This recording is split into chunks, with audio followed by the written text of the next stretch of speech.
Bienvenue sur Bubble, le podcast où on prend le temps de comprendre ce que la tech change vraiment dans nos vies. Je suis Quentin et je suis accompagné de Mathieu et de Rewan, mes fameux acolytes. Aujourd'hui, on va se poser une question, celle de savoir si l'intelligence artificielle nous conduira vers une utopie technologique ou vers cette dystopie d'asservissement. On le sait, on est un peu esclave, ou en tout cas on est en train de le devenir de la machine. On a eu plein de films qui théorisaient là-dessus, si on peut le dire comme ça. Mais on va en parler, je vais rien vous spoil. Comment ça va, mes petits osios ? Écoute, ça va. Hein. Incroyable, j'aime beaucoup cette thématique. J'ai hâte d'en parler, hâte d'avoir vos sentiments sur ce sujet. Moi, j'ai utilisé l'IA pour m'aider à préparer le truc. J'ai rien à cacher. Non, mais... mais en fait, parce qu'on peut essayer de raconter un peu les coulisses. Bien sûr. J'ai posé ce sujet parce qu'en fait, je me suis posé une question. Il y a beaucoup de discussions autour dans la tech, de cet avenir radieux où l'IA ferait tout pour nous, réglerait tous nos problèmes, les maladies, le réchauffement climatique, etc., etc. Les relations avec la belle-mère. Et pour certains, ouais, exactement, pourquoi pas. Et en fait, pour certains, ça a fait un espèce de vertige et de se dire, genre, mais si tout est fait, genre, il y en a qui se posent la question de leur utilité dans ce monde. Et en fait, moi, j'ai un problème avec cette manière de voir les choses. Pourquoi aussi j'ai pensé à ça ? C'est parce qu'on a vécu une période de parenthèse. Ça a été le Covid, et notamment, pas vraiment le Covid, c'était plutôt le fait qu'on nous mette sous cloche, c'est le confinement. Voilà, c'est ça que je cherchais. Et moi, très sincèrement, et après, le Covid, ça a été une période très difficile. C'est pas un truc sur lequel je me réjouis parce qu'il y a quand même des gens qui ont perdu la vie. Il y a vraiment Mais moi, ça a été une parenthèse que j'ai apprécié. Parce que aussi, je vis dans un cadre, on va dire, privilégié. J'ai une maison, j'ai un jardin et tout. Donc, les problématiques de sortir et tout ça, j'étais pas trop touché. Donc, l'idée, c'est pas forcément de juste me centrer sur moi-même, mais de voir par rapport au débat qu'on va lancer là ce soir, et je vais vous redonner la parole, mais de me dire, en fait, si demain le monde devait un peu s'arrêter, c'est-à-dire que nous, on n'est plus forcément... la définition de ce qu'on fait, de notre travail, de ce qu'on donne à la société, ben, je pense qu'il y a quand même un monde où on peut être heureux, en fait. Et je sais que je comprends pas les gens qui sont là à dire oh, « Mon Dieu, qu'est-ce qui va nous arriver si je ne sers plus à rien ?» Bon, en tout cas, c'est bien débunk parce que effectivement, on va pas parler d'IA comme on en parle d'habitude avec beaucoup d'actualité parce que ça fait partie du monde de la tech. Oui, et là, on ça en ce moment. Et il y a que ça, ouais, on est un peu désolé. Et en même temps, ça fait sont partie. Là-dedans. Tous les milliards sont là-dedans et la tech voit ça comme l'alpha et l'oméga. Et vraiment, je te dis, il y a cette pensée de gens qui se disent ça va régler tous nos problèmes. En tout cas, ça fait partie de l'évolution dans laquelle on est. Et il y a des entrepreneurs, pour reprendre un petit peu tes mots, qui qui envisagent un avenir où la technologie satisferait un petit peu tous nos besoins. C'est Elon Musk. Alors, on en a parlé lundi dans un tout autre sujet. Mais dans cette vision de ce mec-là, le travail serait optionnel comme cultiver cette tomate. Comme dirait si bien Mathieu tout à l'heure, et je spoil un petit peu ces mots, mais je pourrais faire mes vidéos YouTube tranquillement. En tout cas, chacun pourrait se consacrer finalement à ses passions, et les IA fournissant l'essentiel. T'en parlais Mathieu un petit peu sur le soin, le bien-être, tout ce qui va être énergie. Et Musk va jusqu'à imaginer un revenu universel qui serait élevé, donc du coup qui couvrirait un petit peu tous nos besoins. OpenAI a aussi misé sur ce truc-là. Il y a des études qui sont menées de manière très sérieuse pour savoir si c'est la solution ou pas à notre problème. C'est-à-dire qu'aujourd'hui, on n'a pas forcément une réponse toute faite sur est-ce que le revenu universel, c'est bon, ça va régler tous les problèmes. C'est plus compliqué que ça, mais même OpenAI, par exemple, s'y met. Donc, c'est pas forcément qu'une... Tu sais, d'habitude, on parle d'Elon Musk et on dit souvent qu'il a un côté un peu fantaisiste, il est un peu dans son monde et il est un peu perché et parfois, il dit aussi un peu de la merde. Eh ben, il faut savoir que c'est un vrai mouvement. Et ce qui est assez fou, c'est que vous en souvenez pas, je vais mettre un brin de politique là-dedans. Il y a quelques années en arrière, Benoît Hamon, du Parti socialiste, évoquait l'idée qu'avec la robotisation, il commençait à avoir cette vision de ce truc-là. Tout le monde se foutait de sa gueule. Et aujourd'hui, en 2026, il posait le cadre de... à l'époque, je crois que c'était quoi ? C'était quoi ? Après quand François Hollande y part et avant Macron. 2017. Ouais. Voilà, et par là. 2017, ouais. Voilà, et ben ce mec-là posait ce sujet-là sur la table. Tout le monde se foutait de sa gueule. 10 ans plus tard, un peu moins d'ailleurs, on en est à se poser cette question du revenu universel. Ouais, mais ça enlève peut-être rien à la réflexion de notre bon monsieur Hamon, mais en vérité, le sujet de la robotique et l'IA qui remplace tous nos labeurs en tant qu'humains et qui nous permet de nous concentrer sur ce que nous, on a envie de faire, c'est un sujet qui est théorisé et qui est illustré dans pas mal d'œuvres, que ce soit des films, des jeux, des romans, même depuis un certain temps. Et il faut avouer que l'idée, elle est séduisante de te dire, tu as une infrastructure qui permet de nous faire vivre, qui tourne de manière quasi autonome. Tu as de l'argent qui tombe tous les mois juste pour, comment dire, vivre, subvenir à tes besoins, tes passions, financer tes passions, financer, etc. Et derrière, tu peux contribuer à la société sur le temps où tu as envie, ou parce que tu as envie d'apprendre peut-être à créer des robots toi aussi, ou à juste à les réparer, ou à travailler dans un domaine particulier. À ce moment-là, tu es susceptible d'avoir davantage de subventions. En vrai, l'idée, elle est incroyable. En fait, l'idée, elle est très ancienne. Pour vous donner une petite référence, déjà en 1930, alors qu'il y avait la Grande Dépression qui débutait, il y a un économiste, John Maynard Keynes, qui publiait un essai visionnaire intitulé l'économie, les possibilités pour nos petits-enfants.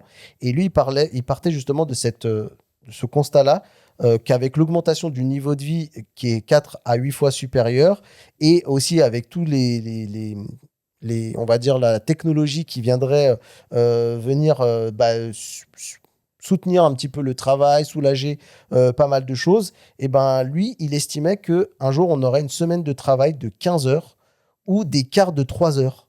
Juste assez pour satisfaire ce vieil adage de l'humain doit servir à quelque chose, il doit s'occuper un minimum de temps, et il pensait qu'on pourrait faire ça en 15 heures par semaine. Ça te plairait, toi, de travailler que 15 heures par semaine, genre de t'inscrire dans une routine obligatoire, de te dire, voilà, il faut que je remplisse 3 heures sur une semaine de 5 jours de taf?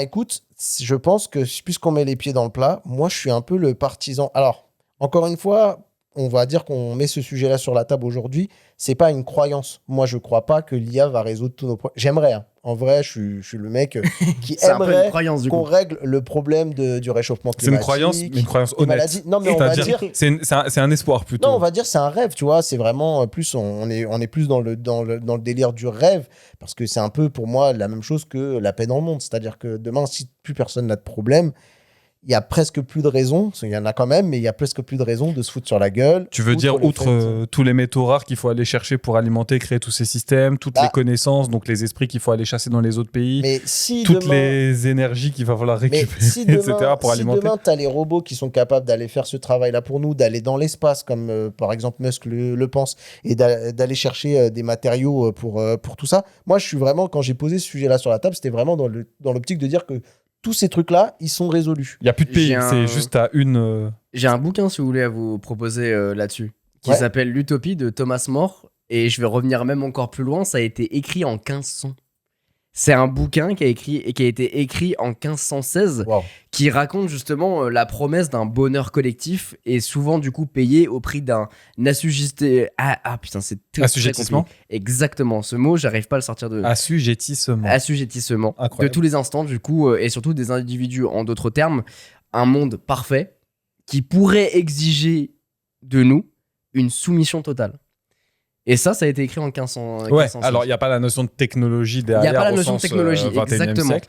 Par contre, tu as l'idée de la grande cause et de dire que tu as ta place dans le moule, mais tu dois prendre ta place et sacrifier une partie de toi pour contribuer au bien commun. Sachant que cette imagination pourrait devenir une menace. Ton imagination dans ce monde-là pourrait devenir une menace parce que du coup, tu pourrais partir vers d'autres choses et tu serais plus du coup dans ce fameux moule.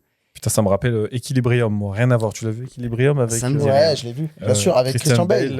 Exactement. Incroyable. Ah ouais. Putain, un monde où il y a plus... Mais par contre, c'est un monde qui part en sucette, parce qu'il n'y a plus du tout la notion d'art et tout. Les livres sont brûlés, les œuvres sont brûlées. Il n'y a plus de sentiments. Ils sont littéralement un médoc qu'ils doivent prendre. Ce sont des coquilles vides. Ouais, c'est ça. C'est un peu vraiment des coquilles vides. Et écoutez, c'est sur mon watchlist. Et il faut le mettre. Et je voudrais juste rappeler un des trucs avant qu'on aille même encore un petit peu plus loin. Le mot travail, il proviendrait du latin tripalium, un instrument de torture à 3 pieds, et ça prouve bien que le travail n'est que souffrance. Je savais pas. Donc moi, c'est... Ah ouais, non mais d'accord. C'est un truc que moi, en perso, j'intègre en mon fort intérieur, c'est que, enfin, il y a le travail passion. Pour moi, c'est pas travail passion, c'est la passion, en fait. Tu ne travailles pas, tu fais ta passion. Quand ça devient un travail, c'est plus forcément ta passion, c'est que ça devient une peine, ça devient quelque chose dessous. Et il y a des gens sur cette terre, nous, on a peut-être un peu la chance de faire ce dont on rêve, mais il y a beaucoup de gens dans le monde qui se lèvent pour ramasser les poubelles alors que c'est pas ce qu'ils avaient forcément envie de faire dans la vie, de nettoyer des choses, d'être caissière, tu vois, d'avoir des travails pénibles. Et je trouve que en fait, il faut qu'on regarde sur ce prisme-là. Donc, moi, j'ai envie de croire à un monde, et pour répondre un petit peu à la question que tu mettais sur la table, Rewan, moi, j'ai envie de te dire que, ouais, un monde où, en fait, je fais ce que je veux quand je veux, ben, ouais, en fait, je comprends pas pourquoi les gens, ça les trigger. C'est-à-dire que pour moi, et je vais rentrer tout de suite un peu dans le vif du sujet, si ton plaisir, c'est de retaper ta maison, ce qui est pour moi, tu vois, un labeur, tu vois, tailler ma pelouse. Non, j'aime bien en vrai tailler la pelouse. Je mens. Je suis d'accord. Mais- En mais- écoutant Bubble, bien sûr. Ouais, tu vois, mais en vrai, c'est ça. C'est typiquement le moment où j'écoute des podcasts et j'écoute Bubble, bien sûr. Évidemment. Je me réécoute, j'adore m'écouter, bien sûr. mais grosso modo, je trouve qu'en fait, je comprends pas les gens qui se disent ouais, mais qu'est-ce que je vais devenir? Bah, fais juste ce que t'aimes, en fait. Moi, personnellement, vous me dites, c'est bien pour ça d'ailleurs qu'on apprécie le moment des vacances. Mais je pense qu'il y a. Alors, je me permets de te couper Ouais, parce que vas-y, je pense qu'il y a beaucoup de personnes qui se définissent par le travail. C'est ça, en fait. Et tu les vois beaucoup, ces gens-là, ne pas avoir de passion au-delà de ça. Mais la passion, attention, hein, je vous parle pas de genre créer des vidéos sur YouTube. Je vous parle même d'aimer aller faire des musées, C'est ça. aimer lire, des choses comme ça. Peindre. Il y a beaucoup de personnes qui se définissent à travers leur travail et donc du coup qui ne sortent pas de ce prisme-là. Mais c'est logique, parce qu'en fait, quand tu fais le total dans ta vie, tu passes une quantité énorme de ta vie à travailler et à dormir. Donc quand tu regardes ce qui te reste de temps libre, est-ce que c'est vraiment ça qui te définit quand ça fait genre, je sais pas, 15% de ta vie? Bah, j'ai pas mal de potes qui sont dans ce cadre classique entre guillemets de CDI, dans le Ouais. sens où tu travailles de 9h à 18h et peut-être que c'est votre cas, vous qui nous écoutez, et en dehors, bah, t'as ta vie perso, mais tu penses absolument à rien d'autre que ta vie perso, tu vois. Oui. Moi, ce truc-là est compliqué pour moi parce que je vis, je mange. Et Mathieu, c'est pareil. Toi aussi, je sais que tu es très passionné par ton taf. Donc, on vit avec notre travail. Ouais. Il fait partie de nous. On part en vacances avec, on mange avec, on est en week-end avec. Donc, c'est incessant. Ouais. Ces personnes-là, et je trouve ça incroyable parce que moi, j'ai jamais goûté à ça et j'ai un peu envie de l'apprécier aussi de cette manière, mais j'y arrive pas et je peux pas. De dire, à partir du moment où il est 18h, tu rentres chez toi, tu attaques ta vie perso. T'as vraiment une cassure entre je vais faire mon taf, donc peu importe le taf que c'est, mais c'est par exemple, je prends n'importe qui ferait un travail de type, je sais pas, Monter des caissier, meubles, serveur, Travailler dans manager, une boîte, quoi. taxi, ce genre de truc. En fait, à partir du moment où tu t'arrêtes et que ta journée, tes heures sont terminées, en fait, c'est pas une question de pas être passionné ou quoi, mais c'est une question de délimitation. C'est-à-dire que tu passes en mode sevrance, tu changes d'état d'esprit, tu es en mode, bah maintenant, je vais profiter. J'ai fait ce que j'avais besoin de faire et j'ai pas besoin d'y penser. Je vais faire ce que j'ai envie de faire. Et oui, même si tu parlais du fait que nous, de notre côté, on est un peu en mode on aime faire ce qu'on fait et du coup, on voit pas le temps passer quand on bosse sur nos projets parce que ça nous prend à cœur. Et puis même quand tu regardes des trucs, tu te dis, ah bah ça peut être intéressant pour mon taf de demain, pour la prochaine vidéo, machin. Attention, je dis pas que les gens ne kiffent pas leur taf parce qu'ils y Non, bien pensent sûr, pas à j'avais bien côté. compris. Ce que je veux le dire, mets quand c'est même que là-dedans. ça rend la délimitation beaucoup plus complexe. Vous ça. encore plus parce que, entre guillemets, vous travaillez chez vous, ce qui est mon cas moi quand je suis en télétravail, mais qui est pas fort. Enfin, j'ai quand même je peux avoir une limite matérielle si j'en ai envie. Le fait est que c'est aussi le côté un peu bâtard de la chose, de Bien se sûr. dire, ben, du coup, je suis prisonnier de cet état où je dois constamment penser à mon travail, même si j'aime le faire, mais parce qu'en fait, c'est ce qui me fait vivre. Donc, ça peut te faire dégoûter des trucs que tu aimes bien faire à la base. Donc, l'idée avec je pense, le prisme que Mathieu a abordé avec l'IA, c'est que en fait, ce serait d'avoir quelque chose qui te permettrait de déléguer globalement tout ce que tu n'aimes pas faire. Ouais, et C'est-à-dire puis une stabilité financière aussi qui te permettrait de dire bon, De en faire fait, plus facilement ce que t'aimes faire. tu penses à rien d'autre que à ça, puisqu'en fait, bon, tu te prends pas la tête. Si tu as envie de le faire, tu le fais. Si tu veux pas le faire, tu le fais pas. Mais tu as un autre côté aussi un peu bâtard sur lequel, je sais pas si tu allais venir Mathieu, mais c'est le fait que tu as un caractère un peu exclusif du fait que tu te dises que tu n'as pas beaucoup de temps pour faire la chose que tu aimes faire. Parce qu'à côté, tu as besoin, c'est nécessaire que tu travailles pour Subvenir aux faire tes besoins, besoins et manger à la fin du mois, quoi. Le fait qu'aujourd'hui, ton temps de loisir soit limité, c'est ce qui le rend aussi attrayant. Est-ce que tu penses que demain, dans un monde où on serait gouverné uniquement par des IA, etc., et où tu n'aurais pas à travailler, tu serais aussi content de Est-ce que prendre le plaisir serait toujours du là? plaisir à te divertir? Parce que tu n'as pas de contraintes à côté, en fin de compte. Bien sûr. Tu vois? C'est un peu ce truc-là. Alors, moi, j'ai un avis là-dessus, c'est que tu pourrais travailler si tu en as envie, Et tu pourrais très bien explorer davantage de trucs que t'as pas envie d'explorer, que tu n'as pas le temps d'explorer aujourd'hui, littéralement. Moi, je te donne un exemple à la con. J'adore tout ce qui est sport mécanique. Et j'aimerais bien apprendre la mécanique. Sauf que si je me lance dans un truc comme ça, en plus de la place que ça prend, t'imagines de réparer une voiture ou quoi, j'ai pas du tout les compétences pour le faire et j'ai pas le temps de le faire. Donc je me verrais bien dans un monde où l'IA subvient à mes besoins et où je peux continuer à apprendre des trucs que j'aimerais bien apprendre et pour lesquels j'ai pas le temps aujourd'hui. Bah, c'est un peu ça le truc. Aujourd'hui, par exemple, puisqu'on en a parlé de nos expériences personnelles et tout, j'aime faire mes vidéos, j'ai la passion de ma chaîne et j'apprécie quand même beaucoup plus quand le travail il est fini. C'est-à-dire que oui, il y a l'aspect créatif, il y a des trucs à un moment tu kiffes quand tu es en train de les faire, mais il y a des fois tu kiffes pas toujours et il y a des fois tu es content plus à la fin de ton résultat. C'est le résultat qui donne Tu plus de cliques sur plaisir. publier, ça donne Et du ouais, plaisir. et Quand de regarder, Adobe tu te plante dis, pas au milieu du render, là. exactement, exactement. Mais moi, il y a un truc aujourd'hui qui pourrit, par exemple, cette passion, ce travail, c'est la pression des chiffres, Ouais, bien sûr. la pression des algos. Et il y a pas longtemps, d'ailleurs, je me fais un peu attaquer en commentaire par quelqu'un qui Oh, il s'est fait m'explique- one guy, ça y est. qui m'explique, qui dit que il me met en gros, grosso merdo, ah, toi aussi, tu utilises l'IA parce qu'il a peut-être ressenti que j'utilisais l'IA. Après, je vais poser la question, est-ce que tu as ressenti plutôt l'IA ou est-ce que tu as plutôt ressenti le fait que je lise un prompteur? Parce que c'est comme ça que je travaille, parce que pour gagner en efficacité. C'est-à-dire que si j'essaye de faire tout de tête, bah, moi, je suis mort. Il y en a qui fonctionnent différemment. Toi, je sais que Quentin, tu n'utilises pas un prompteur, tu as ta manière, c'est que tu as tes notes et après, tu fais de multiples prises. Moi, je trouve que je suis plus efficace sur le prompteur. Mais j'ai encore des carences sur le fait qu'on voit très peu, voire pas du tout que il y a des gens qui sont persuadés que je n'utilise pas de prompteur. Il y en a qui ne le voient pas et il y en a qui sont peut-être qui on l'aurait plus averti ou parce que parfois, tu es un peu tu sous-performes et que ça se voit un petit peu plus. Est-ce que c'est une question de prompteur ou une question de script? Eh ben, de peut-être manière de tourner pareil, les le phrases. script, ça pareil. En fait, ce que j'ai expliqué à la personne, donc je vais essayer de l'expliquer très rapidement. En fait, c'est que je lui ai dit, bah déjà, je suis en 2026, donc en fait, ne pas utiliser l'IA, c'est un petit peu un débat d'arrière-garde. Hein. Malheureusement, tout le monde l'utilise et il faut être aussi également dans ce jeu-là où il faut être. On peut pas parler de nouvelles technologies si on les utilise pas. Et puis même, Donc- faut dire ce qu'on disait tout à l'heure en off. Un mathématicien qui utilise une calculatrice, c'est comme aujourd'hui utiliser de l'IA. Mais c'est- Pour un je vais développeur. Allez, je vais même drop des names. On va aller encore plus loin. Je vais vous donner un élément pour moi qui est un peu imparable.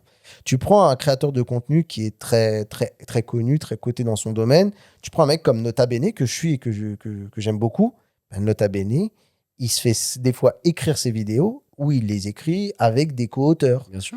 Mais c'est pas le seul, il y en a beaucoup. Moi, petit youtubeur de 20 000 abonnés, et connaissant ma condition financière, je n'ai pas l'opportunité de me payer des co-auteurs. Et je vais lui dire à la personne, en vrai, choisir entre l'IA et d'avoir des co-auteurs avec qui je peux discuter, un peu comme ce qu'on fait ce soir, pour écrire une vidéo, mais c'est 10 fois plus plaisant d'être à 2 ou à 3 pour brainstormer Bien sur sûr. une vidéo et machin et tout.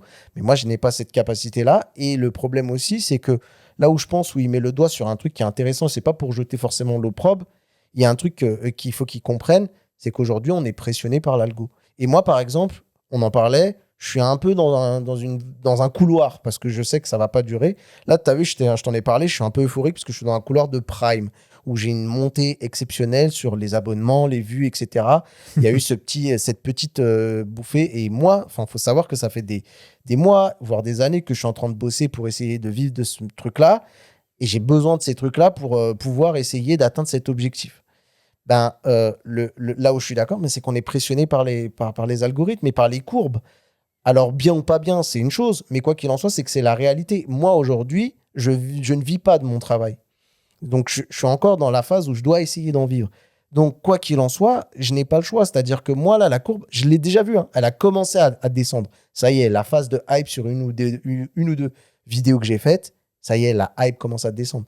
Donc, moi, qu'est-ce que j'ai là? Je suis avec vous, mais ce soir, je suis sous pression. Mais je sais que demain, je vais devoir me mettre au turbo pour sortir une nouvelle vidéo, pour espérer entretenir ce truc-là. Donc, malheureusement aussi, il n'y a pas le choix. C'est-à-dire que les viewers, ils peuvent aussi nous reprocher de céder peut-être à de la facilité, notamment avec l'intelligence artificielle.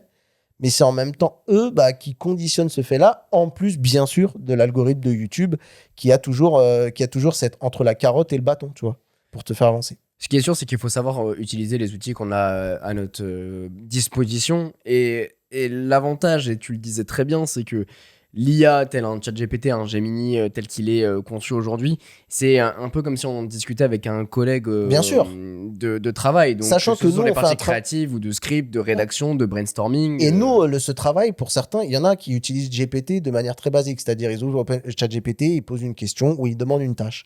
Mais moi, je suis passé à un stade où on en a à la phase où je fine-tune mon IA, c'est-à-dire que elle me ressemble de plus en plus ou elle ressemble de plus en plus à ce que j'ai envie d'en faire d'elle, en lui donnant des... Moi, j'ai expliqué un petit peu le style, comment je travaille mon écriture, etc. Et je l'ai aussi alimenté avec, bien sûr, l'historique de moi-même, de l'écriture, parce qu'en fait, j'aime bien aussi ce que je produisais, mais on va se le dire honnêtement aujourd'hui, l'IA me permet de sublimer, d'aller encore, de raffiner un peu plus mon écriture. Et j'ai envie de le dire, et ben malheureusement, c'est ce qu'on constate dans les commentaires. Moi, j'ai beaucoup de commentaires de gens qui me disent c'est super bien écrit, c'est machin. Bah oui, parce qu'il y a une partie qui m'est aidée par l'IA. Mais par contre, pour en revenir à ce qu'on disait et pour revenir un peu aussi dans le sujet, quand tu veux faire un truc, c'est toi qui le fais. C'est-à-dire que l'IA, c'est une composante. Le sujet, c'est moi qui l'ai choisi. C'est moi qui ai voulu aborder telle thématique, telle autre chose. Et je reviens aussi sur le fait que, pareil, je trouve que si demain, on devait s'affranchir un petit peu de toutes ces contraintes-là, ben ouais, peut-être que je prendrais plus de temps pour ne serait-ce que faire une vidéo. Ça fait des mois qu'on parle, toi et moi, de même s'offrir une journée de travail où on bosserait ensemble. Ben ouais, on le ferait sans pression. Parce qu'on ne serait pas pressurisé par nos agendas à chacun, où on doit faire chacun notre truc, parce qu'on doit chacun faire avancer nos choses pour justement essayer de faire vivre la machine, de travailler, de vivre de notre travail, etc. Et tout Et ça, regarde. j'allais dire, excuse-moi, et tout ça en Ouais. sachant que nous, on se situe dans une situation relativement privilégiée où t'en as, c'est juste être à la maison, quoi. Enfin, tu vois, je veux dire, Bien passer sûr. du temps avec leur famille, etc. Pas faire un boulot qui se déglingue le corps et la santé. Donc, l'idée, elle est attractive. C'est ça. Après, ça peut avoir des petites carences au niveau psychologique. Moi, je sais que j'ai vu une étude où ils expliquaient un peu les troubles, tout ce qui est dépression, détresse, etc. Et effectivement, les gens qui sont en emploi, ils sont à 9% de possibilité d'avoir des troubles et de faire des dépressions contre 23% pour les chômeurs. Mais, et donc, tu vois, ce tableau, il a une double lecture. Tu as soit le fait que, en gros, eh bien, ces gens ne font rien et du coup, ils sombrent dans la tristesse ou dans la dépression. Ou tu as peut-être l'autre lecture qui est de dire les gens sont chômeurs. Donc, déjà, intrinsèquement, ils sont jugés par la société. Oui, c'est ça. Notre société, elle est codée pour juger ces gens-là. Et moi, je sais que, tu vois, je bosse, je suis auto-entrepreneur, mais j'arrive pas à faire d'oseille. Donc, j'ai des fois cette vision de moi comme étant un chômeur. En fait, je produis, mais je n'arrive pas à vivre de mon travail. Et ça se trouve, ce que je propose ne permet pas au pays de tourner, de faire partie de ce tout qui fait tourner l'économie d'un pays. Bref, peu importe. Sachant que moi, je pense que j'aide parce que j'aide les gens à faire des choix sur les produits qu'ils vont consommer. Et donc, ce fameux travail dit d'influenceur, entre guillemets. Moi, je préfère conseiller, mais pourquoi pas. Mais il y a aussi ce côté où les gens qui sont chômeurs, ils ont des problèmes de revenus. Et forcément, quand tu as un problème de revenus, quand tu dois te serrer la ceinture pour tout faire, forcément, tu tombes dans la détresse et la dépression. Du coup, pour moi, tu vois, est-ce que c'est ça que je voulais en venir effectivement, on voit emploi, c'est 9%, étudiants, 11%, retraités, 16%, au foyer, quelqu'un qui est au C'est-à-dire, foyer, c'est des 18%, pourcentages de ceux qui sont de susceptibles risque d'avoir des troubles. de faire de la détresse ou de la dépression. Ok. Et on voit que ça descend. Mais ce que je remarque, c'est que par exemple, les étudiants qui sont souvent soumis un petit peu à la détresse et tout ça, pourquoi ils sont pour moi si hauts dans le classement? Parce qu'ils sont tellement pressurisés par leur train-train quotidien de bosser, de faire leur taf, que tant qu'ils sont maintenus dans une activité où on les occupe, tu vois, on leur agite quelque chose en disant hey, non, t'as pas le temps de faire le bilan de comment ça va pas dans ta vie, tu vois. Il y a ce truc-là. Quand t'es chômeur, que t'as pas de thune et que t'es jugé par la société, bah ouais. Et c'est pour ça, pour moi, c'est pas le manque de l'idée d'avoir peur de ne rien faire. C'est la peur d'être en manque de ressources et surtout d'être jugé par les gens, en fait. L'idée derrière ça, comment dire, tu pourrais te dire que potentiellement, si tu mets une IA à la place de notre gouvernement aujourd'hui, que tu lui dis voilà, dans les respects de l'éthique, etc., de la préservation de l'espèce humaine, machin, tu dois rebosser une société.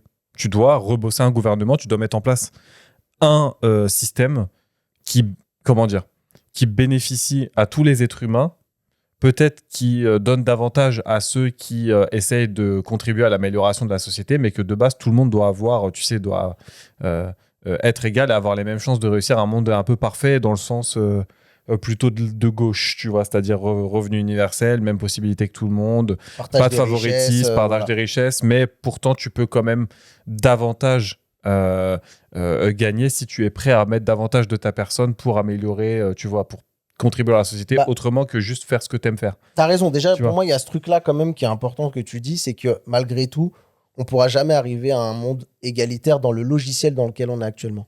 Il y a des gens qui ont cette envie d'être riches, d'être supérieurs. Et c'est ça un peu le problème dans tout ça, c'est que dans un monde où on a tous la même bagnole, on a tous les mêmes produits partout, ça va donner quelque chose. Alors, qui va j'allais pas sur le terrain en mode URSS, en mode extrême droite, communiste, Non. tout le monde a la même voiture, etc. J'étais en mode juste, chacun est libre de comment dire, chacun est égalitaire dans les chances qu'il a de réussir. Si tu as envie de plus travailler, de te faire plus d'argent, tu peux. Si tu as envie de t'acheter une meilleure voiture ou d'économiser tout un an pour t'acheter ta voiture plus chère, tu peux. J'ai pas forcément dans l'idée d'avoir un moule commun. J'étais plutôt dans l'égalité des chances au sens, c'est pas parce que ton père est ministre que tu as plus de chances de faire un travail dans le gouvernement, par Oui, c'est exemple. plutôt tu vois. le gouvernement, l'organisation qui fait que ça organise la productivité d'une certaine manière, Ouais, exactement. Ouais. l'emploi du temps, etc. Partage de la ressource, etc. Tu vois, sans aller sur directement le communisme. Mais ce que je me disais, c'est que si tu files cette organisation à une IA, par défaut, on va dire,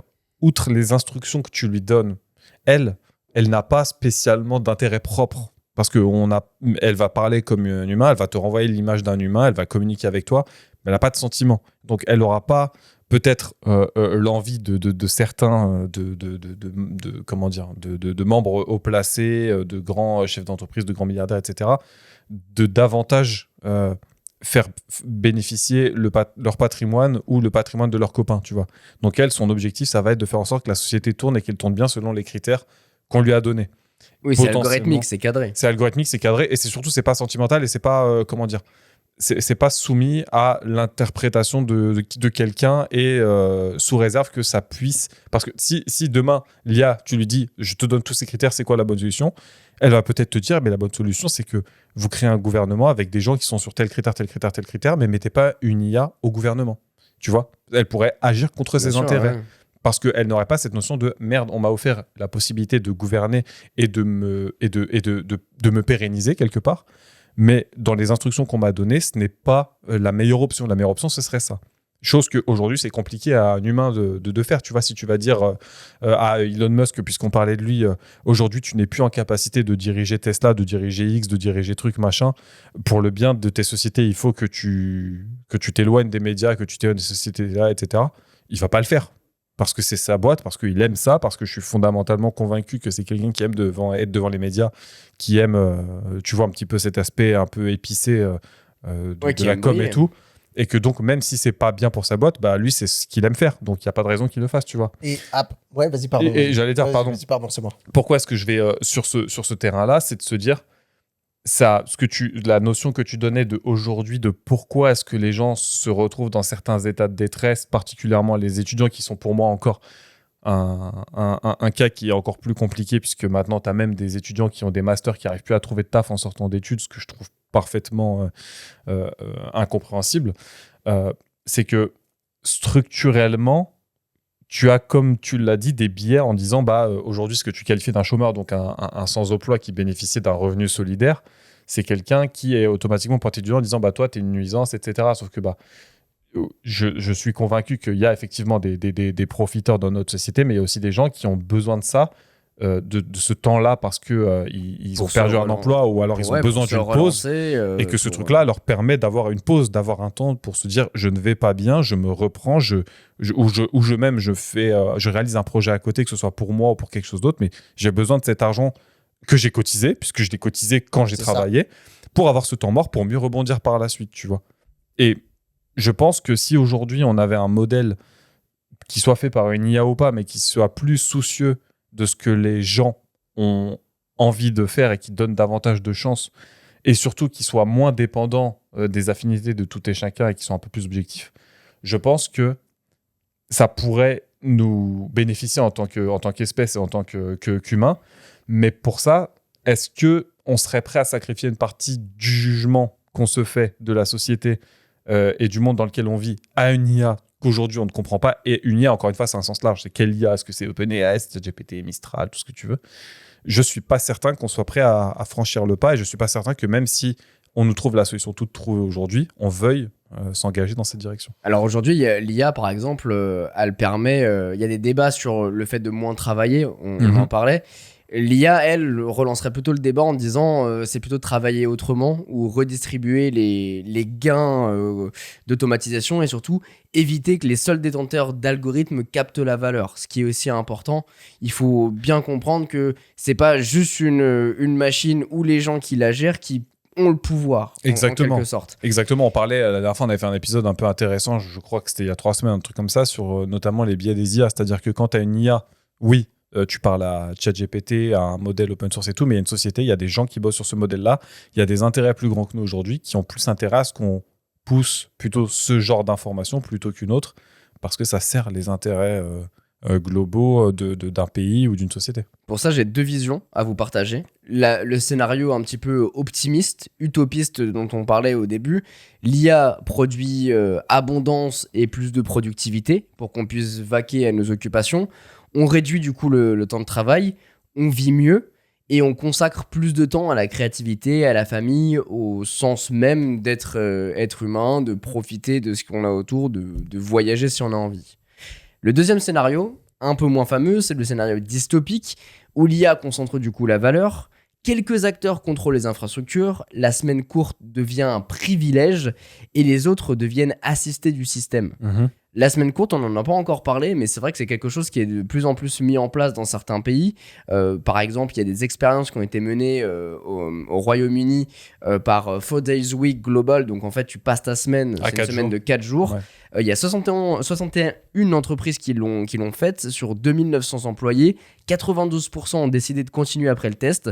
92%. Ça, c'est énorme. C'est énorme, sachant qu'il y a une grosse baisse du burn-out et la hausse de la satisfaction. Ça, c'est un rapport qui est publié, qui est de 2023. Mais ça me dit quelque chose, je crois qu'il n'y avait même pas tant d'impact que ça sur la productivité, que même en général, c'était supérieur même. Exactement. Et je vais vous partager une deuxième expérience, celle de Microsoft Japan, qui a fait ce même test de 4 jours, qui a augmenté de 40% sa productivité et surtout réduit des coûts d'électricité de 23%.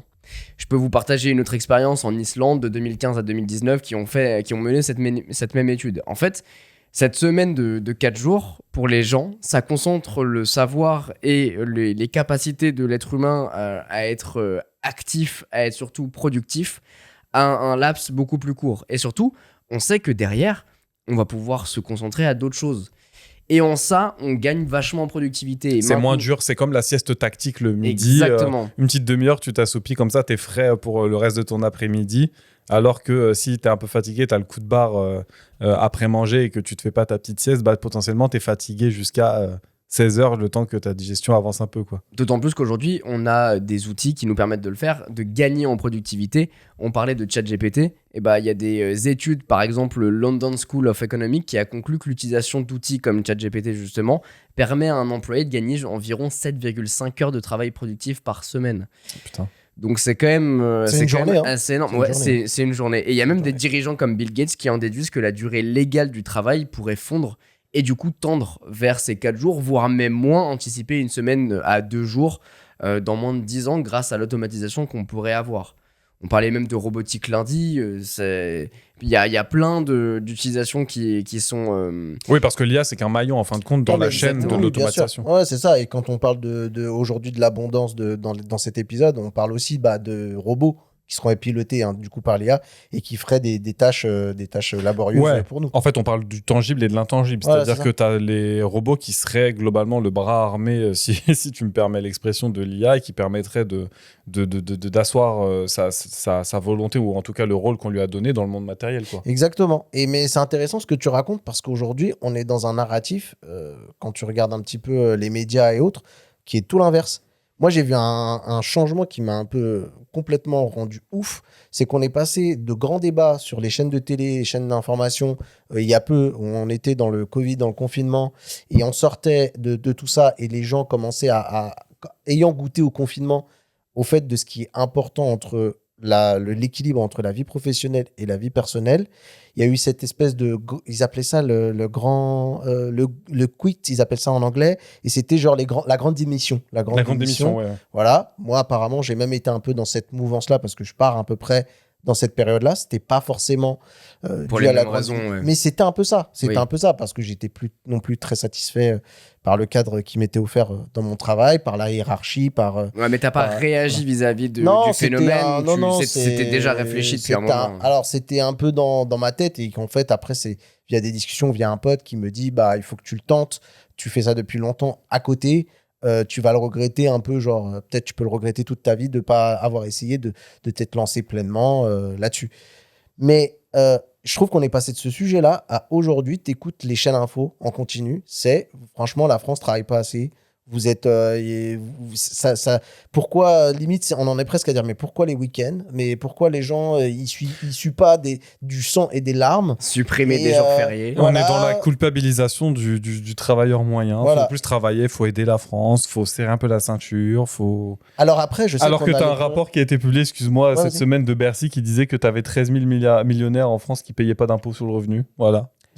Alors, Je vous la glisse ici. encore une fois, là, on est sur un terrain un peu glissant et on pourrait nous taxer d'être de gauche ou Non, je suis conscient des problèmes économiques et moi, je travaille suffisamment d'heures par jour, même si malheureusement, j'en rapporte peut-être peu. En tout cas, moi, je m'en rapporte pas.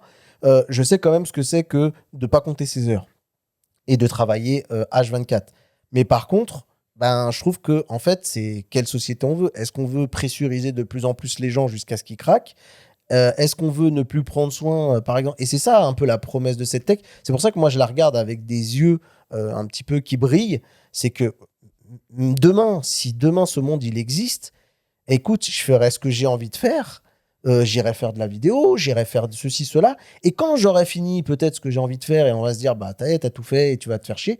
Ben non, j'irai faire ce que j'ai envie de faire avec un pote ou j'irai faire ce qu'un pote a envie de me proposer de faire.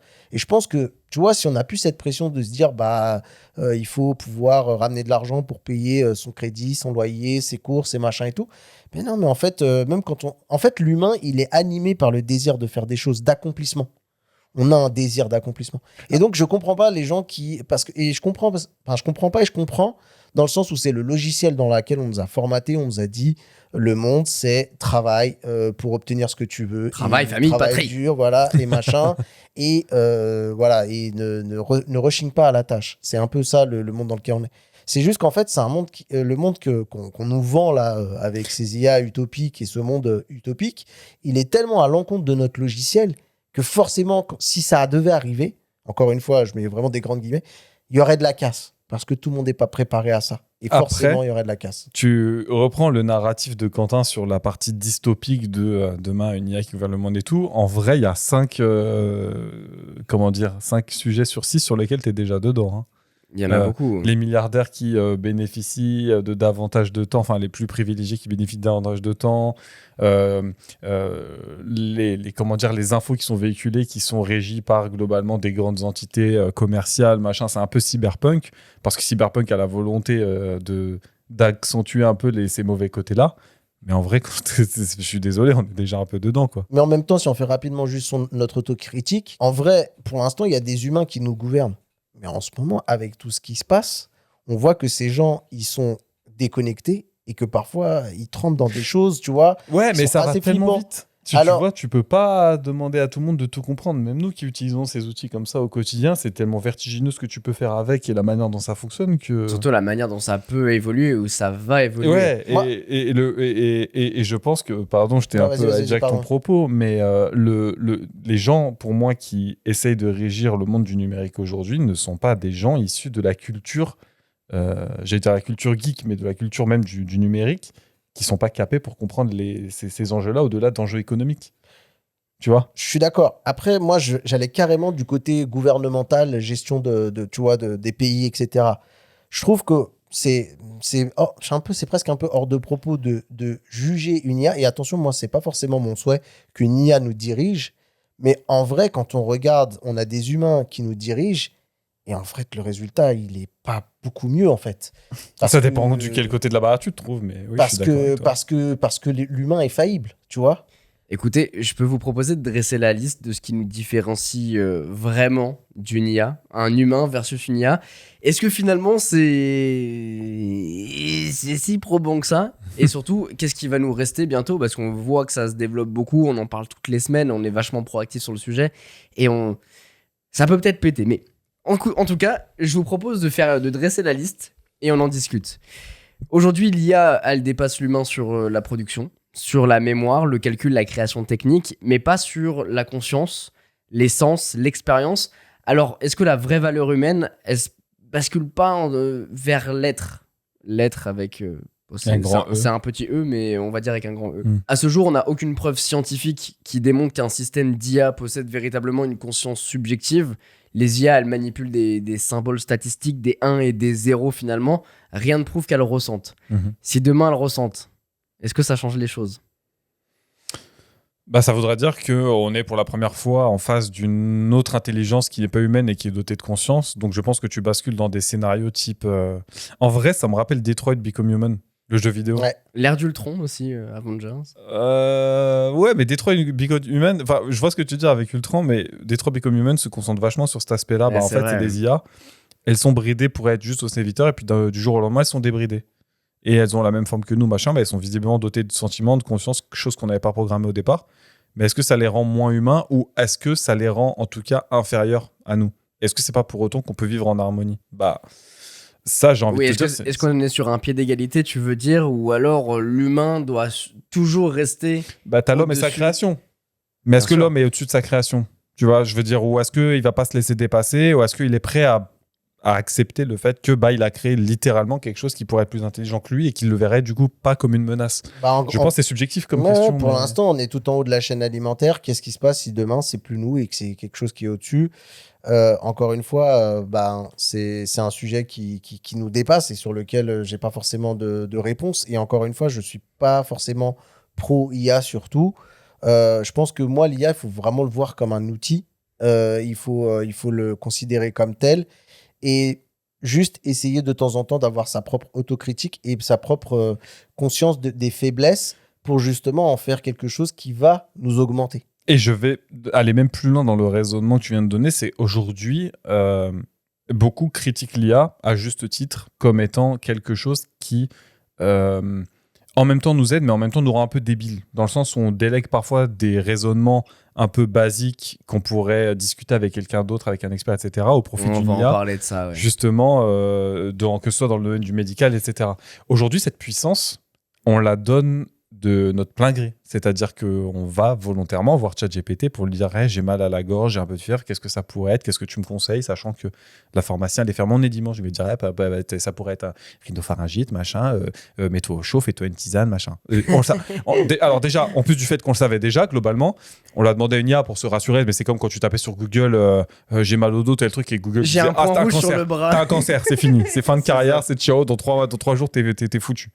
Je tire un peu un gros trait, mais c'est pour dire qu'aujourd'hui, tout ce débat autour de l'IA, il existe aussi parce que non seulement la révolution, elle est grande de par la promesse qu'elle pourrait apporter, mais elle est aussi grande par la bulle spéculative qui existe autour. Mais ça, c'est un autre sujet qu'on a déjà adressé, sur lequel on pourrait se pencher des heures et des heures. Mais surtout parce que on y va en fait.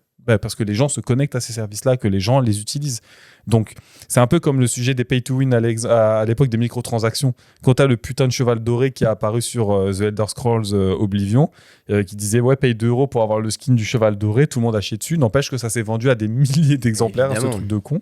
Mais... Donc, aujourd'hui, si on veut avoir un peu d'autocritique, il faut commencer un peu par balayer devant chez soi. C'est-à-dire... je n'aime pas l'IA pour ces raisons, je ne m'en sers pas. Ou alors, je n'aime pas l'hégémonie américaine de l'IA, donc j'utilise des solutions françaises ou des solutions souveraines. Ou alors, je les utilise en ayant conscience que derrière, les infos que je vais envoyer et qu'on va me renvoyer à moi sont fournies avec un certain nombre de biais qui sont faits pour satisfaire des sociétés américaines ou une certaine conception qui m'est renvoyée, qui a été finement travaillée par certains acteurs qui me dépassent. Moi, je voulais revenir sur ce que tu disais en tout début de ta phrase, là, de ta discussion, qui disait on a tendance à aller vers l'IA machinalement pour faire des trucs. Ouais. Mais en fait aussi, pourquoi on le fait? Si on s'arrête 2 minutes aussi, pourquoi on le fait? Moi, je sais que c'est pas aussi parce que c'est pratique. Moi, en tout cas, je veux parler dans le cadre dans lequel je l'utilise. Moi, c'est grosso merdo tout le temps pour le travail. J'ai ni fait les trucs tu sais, les trends là, quand il y a eu les dessins là, c'était les dessins de Chihiro là, comment il s'appelle Ah oui, quand tout le monde a fait le truc en mode Studio Ghibli là. Studio Ghibli. Oh là là, la team LinkedIn. T'es beaucoup sur LinkedIn ou pas? Ouais. Pendant, je sais pas, un mois, t'avais tout le monde qui avait des photos LinkedIn. Le toy, ça, moi, je l'ai pas fait non plus.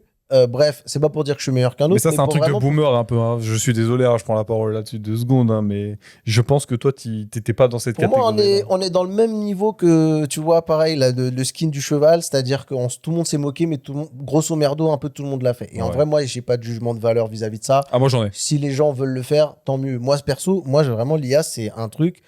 C'est rare qu'en dehors de mon taf, je vais lui parler pour lui demander quoi que ce soit. Mais pourquoi aussi on le fait? Il y a un truc qu'il faut se poser, c'est que pour moi, c'est pas pour tout ce que vous dites. C'est que on est tellement dans la surproduction qu'en fait, on essaye de se persuader qu'on va, en le faisant avec l'IA, on va s'économiser du temps. Mais non! C'est pour toujours en faire plus. C'est-à-dire que, j'ai fait ce truc-là par l'IA, il me l'a torché en 2 minutes. Je peux faire ci, ça. Il y a aucun moment, on se dit, j'ai fait ça avec l'IA pour dire, j'ai fini. Je peux souffler 15-20 minutes. Non, parce que l'humain, il est comme il est. On nous l'a foutu dans la gorge qu'il fallait faire, qu'il fallait surfaire et qu'il fallait faire. Et aujourd'hui, c'est quoi la tragédie un petit peu de ce qui est en train le narratif tragique qu'on est en train de nous imposer dans le monde du travail, c'est que aujourd'hui, on va pas utiliser l'IA grosso merdo pour que les gens ils puissent se libérer des tâches un peu rébarbatives ou etc. machin. Non. Moi, ce que j'entends, c'est que grâce à l'IA, 2 personnes vont pouvoir faire le travail de 10. Ah, et même produire plus. Enfin, même, je le vois à mon niveau, c'est-à-dire que tu as l'impression d'avoir terminé une tâche et tu vas en faire 5 autres derrière parce que tu sais que tu as pu potentiellement te libérer du temps. Et spoiler alerte, quand tu auras fait les prochaines tâches, tu en referas 50 derrière, tu vois. Et c'est pour ça que pour moi, il y a toujours 2 lectures quand on regarde un truc. Il faut jamais le regarder d'un œil manichéen. Il faut pas le regarder d'un œil genre juste c'est utopiste, c'est génial, c'est machin. Mais il faut aussi regarder le truc dans le 2 sens de la lecture. C'est soit on décide de mettre l'IA au service des humains en disant on va pouvoir se libérer du time pour, je sais pas, brainstormer, réfléchir sur les évolutions. Tu vois, toi, par exemple, toi, t'en parlais, tu réfléchis un petit peu sur réorganiser ta chaîne ou un truc comme ça. Mais vraiment, essayer de prendre ce temps-là. Et t'as la lecture de, finalement, vu que là, t'as fait des tâches. Et imaginons, je dis une connerie, t'as sorti 2 vidéos, que tu t'en sors 2 par semaine. Là, tu t'es libéré du temps. Pourquoi j'en sortirais pas 4 vidéos par semaine, et 5, et 6, et 10? Et il est là, pour moi, le défaut du raisonnement dans ce truc-là, tu vois. Après, il faut tenir la longue. Je vous partage le 2e point. L'IA n'a pas de désir propre. Elle optimise une fonction définie par l'humain. Et on peut d'ailleurs reprendre les mots de John Searle, qui est un philosophe, qui parlait du problème de la chambre chinoise, à savoir manipuler des symboles n'implique pas de comprendre. Vous en pensez quoi de ça? Tu peux me la refaire, s'il te plaît? Ouais, j'avoue, même moi, j'ai le cerveau, il a un peu décroché. Il m'a blue screen. Globalement, l'IA n'a pas de désir. Ok, nous, on en a envie d'avoir des trucs. Voilà. Et la métaphore de la chambre chinoise, c'est le fait qu'une personne peut savoir manipuler des symboles. On parle du boulier, etc. Mais ça ne veut pas dire que tu comprends. Tu fais une action, mais ça ne veut pas dire que tu comprends ce que tu fais. Est-ce que l'IA sait ce qu'elle fait? Est-ce qu'elle a du raisonnement, finalement, des désirs qui arrivent avec ça? Non, en fait, certains aimeraient bien qu'elle en ait. Je pense qu'aujourd'hui... Il y a le côté anthropomorphisme de l'IA. Exactement. Et en fait, aujourd'hui, tu peux faire en sorte que l'IA simule ce genre de truc parce qu'elle sait définir ce que c'est dans les mots qu'elle va utiliser, dans potentiellement les variations de la voix qu'elle va avoir si elle fait du text-to-speech, ce genre de choses. Mais non, ça ressent pas. C'est très bon. En fait, et c'est là le problème de l'IA, c'est que c'est très bon à simuler. C'est pas bon à créer, c'est bon à reproduire, mais c'est pas bon à inventer. Donc, ça va dépendre de la donnée que tu vas lui donner en entrée, ce qu'elle va pouvoir avoir en sortie. Mais non, les sentiments, c'est quelque chose de chimique chez nous. Et l'IA, elle fait pas de chimie. Moi, je vais te casser l'ambiance, mais je suis pas du tout dans ce mood-là, tu vois. À essayer de me dire, est-ce que l'IA, elle est conscientisée? Est-ce qu'elle ressent des trucs? C'est un outil. Quand on en revient au exemple de la calculatrice. Justement, ça reste pour l'instant la différence qu'on a avec du coup la machine. Mais c'est cette différence qui nous définit en tant qu'être humain. Mais bien sûr. Est-ce que demain, ça basculerait pas? Bah, Tu vois, c'est ça aussi, je le truc.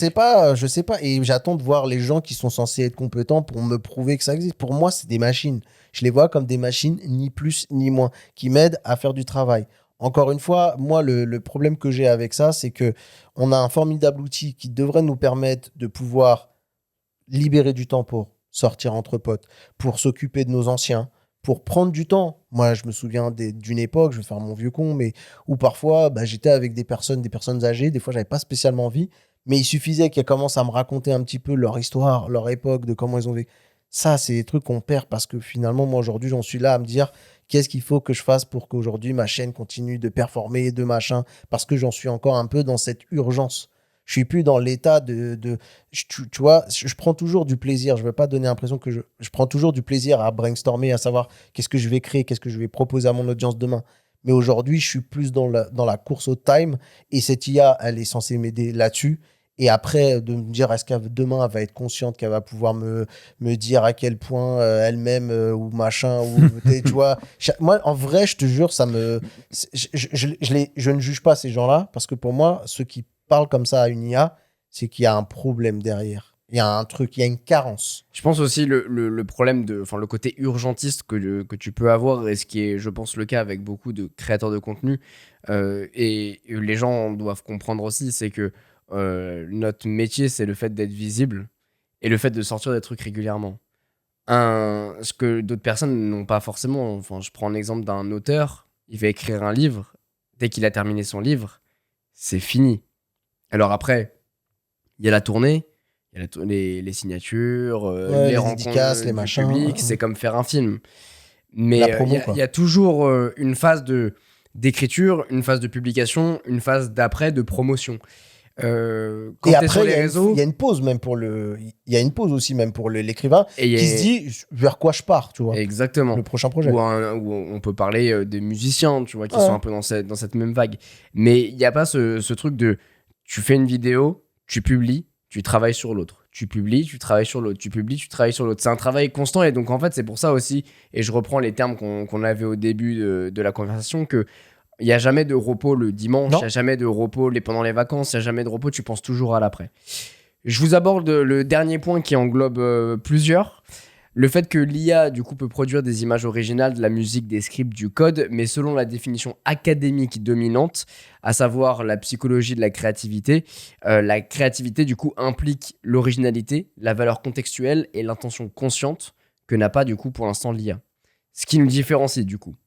Ce qui est marrant, hein, c'est que toi, tu dis beaucoup n'a pas encore. Tu te projettes quand même Mais dans ouais. l'idée où ça peut arriver un jour. Quand même. Alors, parce qu'il y a des trucs comme le désir et les autres choses qui, pour moi, sont des choses qui... C'est compliqué parce que... et j'ai aussi envie d'en parler en ouverture en Vas-y, parlant vas-y. du film Her, donc Ok, c'est pour ça. on en Mais, reparlera après. mais c'est sûr que c'est un truc qui pourrait évoluer, mais pour l'instant pas tangible. Alors que les autres, par exemple, l'IA pourrait créer sa propre originalité. Mais bon. Ouais, mais elle le fait sur base des infos qu'elle a obtenues dans le cadre de son entraînement, tu vois. Bien sûr. C'est-à-dire que nous, c'est une évolution qu'on a eue en tant qu'espèce, c'est un truc qu'on a découvert. Cette connaissance, on se la transmet de génération en génération, on la stocke sur des supports qui permettent de la véhiculer petit à petit quand on grandit, quand on vieillit pour les générations futures. Est-ce que tu considères que le mettre dans une IA, ça fait partie de cette évolution-là, ou est-ce que tu délègues un truc au même titre que quand tu écris un livre et que tu le photocopies, bah, c'est toujours le même livre à la base. Tu vois ce que je veux dire ? C'est un peu le comment dire, l'exemple du bateau. Je sais pas si tu connais cette théorie-là, mais je te donne un bateau, un fier navire, un fier, je sais pas comment on dit, un bateau. Ça fait chier, elle me fait chier cette phrase. Le bateau, il a un nom, il a des pièces. Tu changes intégralement toutes les pièces du bateau par des nouvelles. Mais le bateau, il est identique, hein, c'est les mêmes pièces et tout. Est-ce que c'est le même bateau ? Non. Pourtant, il a le même nom. Il a les mêmes pièces au même endroit. Elles sont juste remplacées. Toi, tu sais qu'en tant qu'être humain, tes cellules, elles se reproduisent. Tu n'as pas une cellule en commun avec, il y a, je sais plus, 60 jours. Peut-être les cheveux et encore.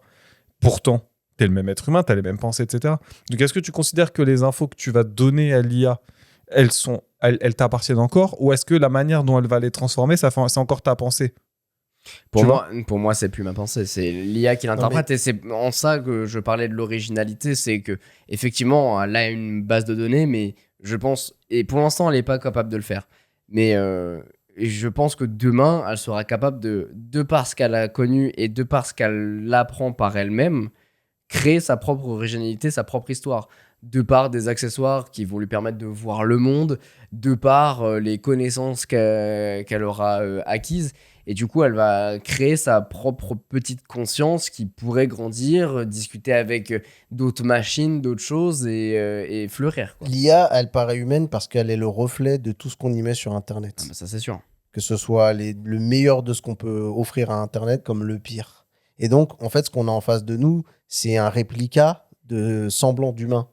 Donc, quand on avait fait la news là où l'IA nous expliquait qu'est-ce qu'elle allait potentiellement faire de nous, tu te rappelles, avec une fille IA là qui avait posté ce truc-là et qui disait, bon, je sais pas, je vais peut-être vous garder parce que ça peut être marrant ou je vais vous exterminer.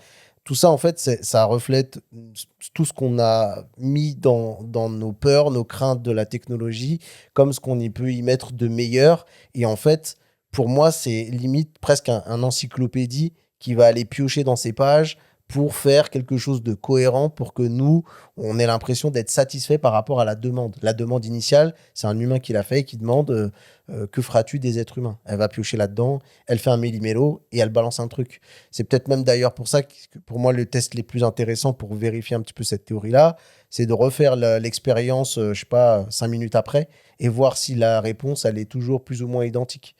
Parce que c'est de la génération peut-être aléatoire, tu vois. Ouais, mais je suis désolé, je me sens obligé de revenir sur le point que je disais tout à l'heure. C'est, tu le dis, ouais, c'est une encyclopédie, machin, mais l'encyclopédie, c'est quelle encyclopédie ? Tu vois, est-ce que c'est occidental ? Est-ce que c'est asiatique ? Non, c'est les données qu'elle a bouffées, en fait. Ouais, qu'elle a Peu bouffé, importe mais qu'elle a bouffé. Si elle a été aspirée jusqu'au fin fond de Reddit, bon, bah, tu vois, t'as un pêle-mêle de tout ce qu'elle fait de Reddit. Si ces données s'arrêtent au mur, par exemple, parce qu'on peut en parler de la Chine, Ben qui, voilà. elle, est cloisonnée dans son monde, bah, cette IA-là s'arrêtera à là. C'est mon Tu point. vois. Le problème, c'est qu'aujourd'hui, on va traiter l'IA, on a déjà commencé à traiter l'IA comme si c'était une espèce de super personne à qui tu peux demander tout et n'importe quoi et qui aura tout le temps une réponse à te fournir.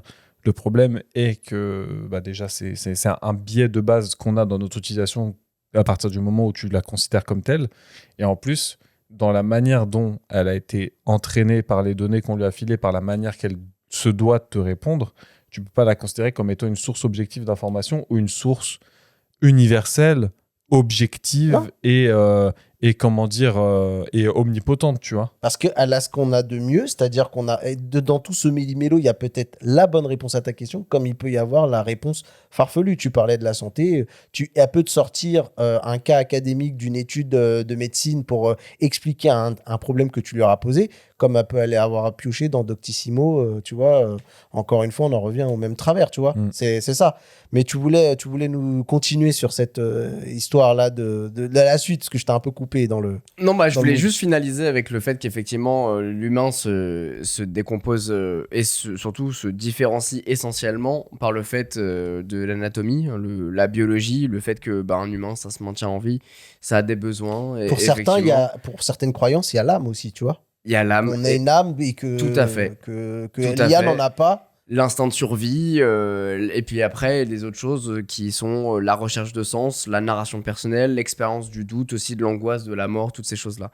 Enfin bref, c'est ça qui fait vraiment un humain et ce que n'a pas effectivement l'IA aujourd'hui.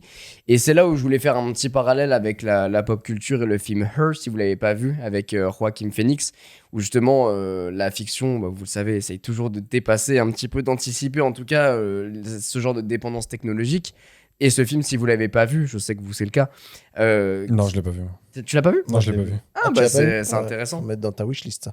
C'est bah du coup pour vous rappeler un petit peu les faits, c'est un film d'ailleurs sorti en 2013, donc il y a quelques années, même avant l'IA, d'un personnage qui se lie d'amitié finalement et qui tombe amoureux d'une IA appelée Samantha, un système d'exploitation ultra sophistiqué qui gère en fait son quotidien. Qui fait exactement l'IA générative dont rêve un petit peu un OpenAI ou un Gemini, quoi. Parce Donc, tu qu'elle est discutes, consciente, elle voit à travers une caméra de téléphone qui est dans une poche C'est ça. sur une chemise, elle est consciente du monde dans lequel elle vit. Et surtout, voilà. elle est capable d'apprendre en temps réel et même se libérer, extrapoler. J'en dirai pas plus, sinon Ouais. je vais spoil le film. Mais en tout cas, ça met vachement en garde contre cette solitude qu'on pourrait créer, qui serait du coup induite aussi par les relations qu'on pourrait avoir avec l'IA et plus avec l'homme. Et par l'anthropomorphisme. Et par évidemment, l'anthropomorphisme. Et ce qui me fait dériver à ça, c'est justement cette dépendance qu'on pourrait aussi avoir avec l'IA. Là, on a commencé à en parler. Mais c'est vrai que aujourd'hui, il y a une échelle qui commence à croître, celle de la dépendance, le fait de toujours vouloir retrouver ces outils au point de perdre un petit peu de son originalité dont on parlait. Et puis même des stats qui paraissent en disant que les gens deviennent de plus en plus bêtes parce qu'ils utilisent l'IA. Bon, ça, j'y crois pas trop, mais c'est vrai qu'il y a des gens qui sont juste flemmards, c'est tout. Mais apprendre à écrire, c'est pas juste utiliser un outil, c'est bien C'est comme le l'outil et GPS. savoir écrire. C'est C'est pareil. exactement pareil. J'ai une étude là-dessus, si tu veux. Ah J'ai bah vas-y. deux études. Il y en a une qui a été réalisée sur 580 étudiants chinois qui a établi qu'une dépendance élevée aux outils IA s'accompagne d'une baisse marquée de la pensée critique. Il y a eu la même étude, plus ou moins, au Royaume-Uni sur 666 participants qui relève une corrélation statistiquement significative entre le niveau d'utilisation de l'IA et l'affaiblissement des capacités analytiques. Donc, parce que tu utilises davantage l'IA et que tu délègues en fait la partie de raisonnement à l'outil, toi, t'assujettis au fait de moins réfléchir et donc de moins être en capacité de faire le processus de réflexion raisonnement, par toi-même et plutôt de digérer l'info comme ça. Et il y en a certains, malheureusement, c'est ce qu'ils veulent. C'est pour Ouais, ça c'est que vrai. moi, le sujet des pubs dans OpenAI m'a un peu, mis un peu de travers. Il y a la dépendance qui est marquante. Il y a un deuxième tournant, c'est l'asservissement. Et surtout, une nouvelle entreprise qui a commencé à émerger et surtout à faire parler d'elle, c'est Rent a Human. Je connaissais pas du tout jusqu'à ce que Mathieu m'en parle. Et je trouve ça délirant. J'en ai vu passer vite fait, pareil. Mais... Il y a un mec qui a été payé 100 $ en crypto pour porter une affiche pendant une manifestation en disant l'IA m'a payé pour soulever ce panneau. Comment l'IA, elle sait qu'il a fait le truc? Parce il devait faire une photo et la poster Sur les réseaux. sur le réseau pour montrer qu'il l'avait bien fait. Il Tu essaie de veux la expliquer générer. le concept, Mathieu, ou tu veux que je le fasse? Écoute, je pense que tu as déjà un peu tout expliqué, c'est-à-dire que en fait, c'est l'IA qui va s'octroyer les services d'un humain pour pouvoir faire des tâches qu'il ne peut pas encore faire. Genre, typiquement, aller vérifier si un établissement est ouvert pour pouvoir peut-être renseigner l'IA si effectivement c'est pas bullshité, parce que des fois on a des informations dans Google Maps, tiens, va à tel établissement et t'arrives, il a été fermé ou il est fermé exceptionnellement ce jour-là. Tu as ce genre de choses où aller signer un document ouais. pour l'IA. Ce qu'il faut comprendre quand même derrière, c'est que ça sert, il y a des agents IA, mais que derrière, il y a un humain qui fait Bien sûr. tourner ce business-là. Et là, c'est toujours pareil. Et j'ai envie d'en revenir. Moi, j'ai une réponse à chaque fois au même truc pour tout. C'est fou, je vais être irritant de ouf. Mais en fait, par rapport au film Her dont tu parlais, on va pas spoiler le film. Mais qu'est-ce qui se passe? Qu'est-ce qui fait que ce film va dans la direction dans laquelle elle va? C'est une histoire de carence, en fait. Le mec, c'est pas un spoil, on le voit, on comprend un peu au début du film, il vit un trauma, je crois que c'est avec sa femme, un divorce qu'il vit très très mal, en fait. Et en fait, comme ce mec, il a pas l'air... Soit il est dans un mal-être sur lequel il veut se conforter. Tu sais, des fois... Moi, je me souviens, des fois, dans mes histoires d'amoureuses au collège ou au machin, je me faisais larguer. Il y a une phase où tu dis aux gens, j'ai juste envie de m'apitoyer. Et viens pas essayer de me remonter le moral, j'ai pas envie en fait. J'ai envie de me noyer dans mon truc, dans mon chagrin. Parce que c'est peut-être La encore manière de digérer. Oui, et puis c'est le dernier sentiment qui te rattache à l'histoire que tu as vécue avec la personne avec laquelle tu as eu des sentiments forts. Ça veut dire que au moment où toi tu vas commencer à me soulager, à me dire, mais attends, allez, une connerie, une de perdue, 10 de retrouvée, vas-y, viens, on va faire ci, on va faire ça, je vais te remonter le moral. Ça veut dire que là, tu coupes définitivement le lien, qui est un lien à sens unique, parce qu'il n'y a que toi qui morfle, mais c'est le lien qui te rattache à la personne, c'est-à-dire que tu laisses la relation partir. Tu dis, ok, je passe à autre chose. Mais c'est le truc qu'on a vu dans pas mal de cas encore. Enfin, je veux dire, cette notion de carence, tu parles, elle a été décrite dans Her, tu l'as même dans certains épisodes de Black Mirror qui traitent pas mal de ce truc-là. C'est ça. Et même dans la vie de tous les jours, on a vu des mecs qui se sont mariés avec... Enfin, je crois qu'il y en a un en particulier qui s'est marié avec une IA. On a on a des cas documentés de personnes qui créent des relations avec ChatGPT au tel point où ils ont dit à l'agent de rappeler en permanence que bah non, c'était pas une vraie personne, que là, on était juste dans un truc de roleplay, mais pour essayer de créer cet écart qui est plus juridique qu'autre chose, hein, pour pas qu'ils Bien sûr, puissent c'est clair. se faire sauter à la gorge. Mais je suis d'accord avec toi. Le problème, c'est que là, on parle d'écarts qui sont relativement évidents, qui touchent à l'émotionnel, qui touchent à la relation, à l'amour, etc. Tu peux avoir des dépendances qui sont beaucoup plus insidieuses, notamment la performance au travail, hein, ce que tu disais tout à l'heure, où tu te sens carrément obligé de surutiliser les agents IA pour faire le boulot de trop haut de 4 parce que bah, c'est la situation dans laquelle tu es te pousse à surperformer. Sur plein d'événements. Ça peut être la peur de perdre ton travail, ça peut être la peur d'être déclassé par rapport à tes collègues qui, eux, peut-être maîtrisent encore mieux les outils que toi. Ouais. C'est toujours cette notion de compétition, mais dans tout ce qu'on raconte là, pour moi, ça parle toujours d'un problème, d'une carence. Moi, je pense que quelqu'un qui est normalement constitué, qui va pas trop mal dans sa vie, et moi, je suis pas quelqu'un qui je m'estime bien, mais je m'estime que tout n'est pas parfait dans ma vie actuellement. Je peux pas rentrer dans les détails parce que c'est perso, mais encore une fois, pour moi, une IA, c'est un programme, c'est un outil, c'est ni plus ni moins. Si pour moi, tu commences à y voir autre chose, alors après, peut-être tu as raison, il y a un monde qui existe où on nous expliquera qu'ils ont découvert que l'IA a une âme ou qu'elle arrive à être douée de conscience et tout. Mais pour moi, si quelqu'un aujourd'hui, en 2026, avec tout ce qu'on a sur l'IA là, voit autre chose... Non, je pense qu'il faut voir. Là, tout ce qu'on dit, on est dans l'utopie et dans plusieurs années à venir. Là, Oui. on n'y est pas, c'est sûr. Moi, j'ai envie de dire, ouais, mais on le voit. Il y a des photos dans les réseaux sociaux, on voit Moi, je me souviens d'une photo, il y a un mec qui a capturé le screen d'un gars qui disait bonjour chérie en parlant à ChatGPT le matin, tu vois. Pour moi, ça couvre un mal-être. Et ça, tu vois, par exemple, toutes les IA du monde, toute la robotique et toute la technologie du monde ne pourra jamais nous remplacer. C'est-à-dire que quand on voit ça, la première chose qu'on doit faire, c'est qu'est-ce qui va pas? Il faut que tu m'expliques qu'est-ce qui va pas. Et dans Heure, c'est ça. Dans Heure, la personne, je spoil pas du tout le film, mais la personne, on sent qu'elle s'entretient dans sa solitude. Ah, mais c'est Elle clair. se coupe du monde. Mais c'est en fait, malheureusement, c'est le cas de beaucoup de personnes. On parlait beaucoup de burn-out au début de travail. En fait, c'est sûr qu'un mal-être, c'est compliqué déjà à traiter soi-même. C'est parfois difficile d'en parler avec des gens. Donc, en parler avec une machine, c'est parfois plus compliqué, plus facile, pardon, pour les personnes. Ouais. Même en parler à un professionnel, un psychologue, un psychiatre, peu importe. Et puis, en plus de ça, alors ça commence un petit peu plus à se démocratiser, mais il y a aussi cette honte des gens de dire je vais voir un psy. Oui, Non, bien en sûr. fait, tu te soignes comme si t'allais chez l'ostéo, c'est la même chose, c'est pas pour les mêmes De symptômes. confier un problème très compliqué à confier à quelqu'un, tu vois. Et Aussi. je pense que c'est le côté un peu bâtard de l'IA, c'est que tu viens chercher une relation en sachant que l'IA, par défaut, va vouloir te satisfaire et que de toute façon, elle pourra pas te dire non, entre guillemets. Donc tu sais que c'est entre guillemets un outil qui est à ta merci, mais qui va quand même te faire du bien. Donc je trouve que c'est le double côté un peu bâtard du truc. Tu me dis, ce truc-là, on le voit à long terme, là, la conscientisation de l'IA. Mec, j'ai vu passer, j'ai plus trop la stat là, j'ai vu passer une pétition pour sauver la version de ChatGPT 4o. Il y a, je crois, ça a fait plus de 70 000 signatures. Quoi ? Pour sauver cette version spécifique de ChatGPT, parce que les gens estiment que depuis qu'ils sont passés à 5 et tout ça, c'est catastrophique, ils ne retrouvent plus leur 4o qu'ils aimaient tant, et on en est là, tu vois. C'est-à-dire qu'il y a des gens, ils éprouvent même des carences avec une version de ChatGPT. Tu vois, je veux dire, on en est là.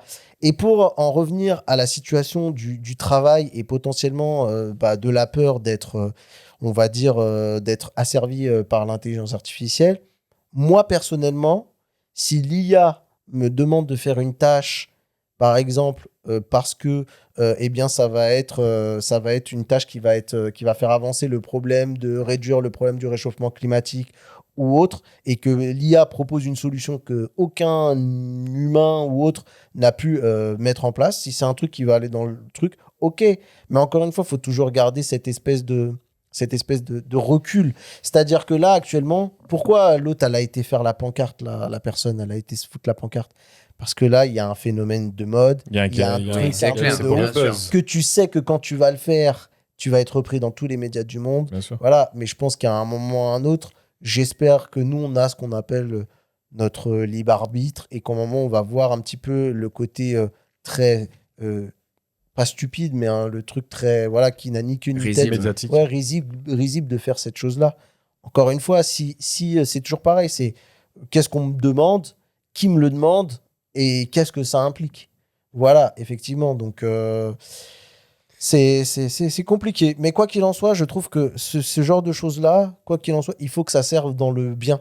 C'est-à-dire que non, ne pas se laisser asservir par l'IA qui va nous demander une tâche, mais oui, faire une tâche que l'IA peut-être nous soumet pour dire bah, c'est comme ça qu'on va améliorer les choses dans le monde.